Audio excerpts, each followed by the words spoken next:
it's not on the camera, but you got some really neon pink tennis shoes on. But what about the pink movement, right? The breast cancer pink movement. What's your take on the October Get Your Mammograms?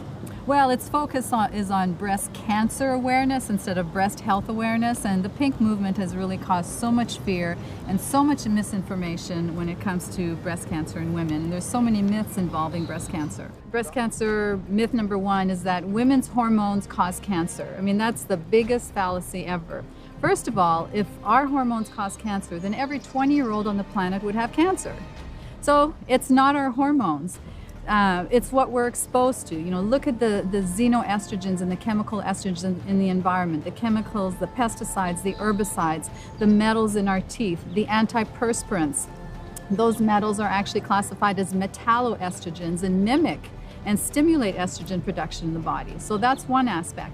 Secondly, if a woman has a problem metabolizing or breaking down her estrogens properly, then the more aggressive estrogens will circulate in the body. So there's a way to support that methylation process, which doctors don't even talk about. The BRCA gene scare, you know, it really was quite a Hollywood hype, you know, last year.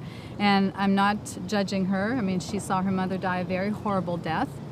But there was a lot of misinformation. The BRCA genes are actually cancer protective genes. They help to repair DNA damage. And so the BRCA gene, if it mutates, then it can cause a problem possibly, but what causes it to mutate? You know, look at the foods, look at the radiation. So BRCA genes are tumor suppressor protective genes. So do you inherit breast cancer? Or breast cancer genes that are, is it inherited?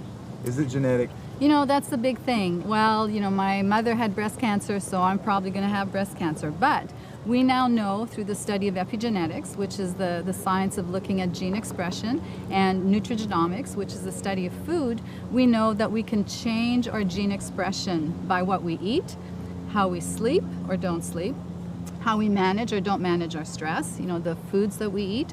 So something as simple as curcumin can help to really turn on the cancer protective genes and change those gene expressions. If there's one food that women need to avoid if they're on a breast cancer healing journey is sugar, because we know that sugar feeds cancer. Cancer cells have more insulin receptor sites than a healthy cell. So the first cells that get fed the sugar is the cancer cells.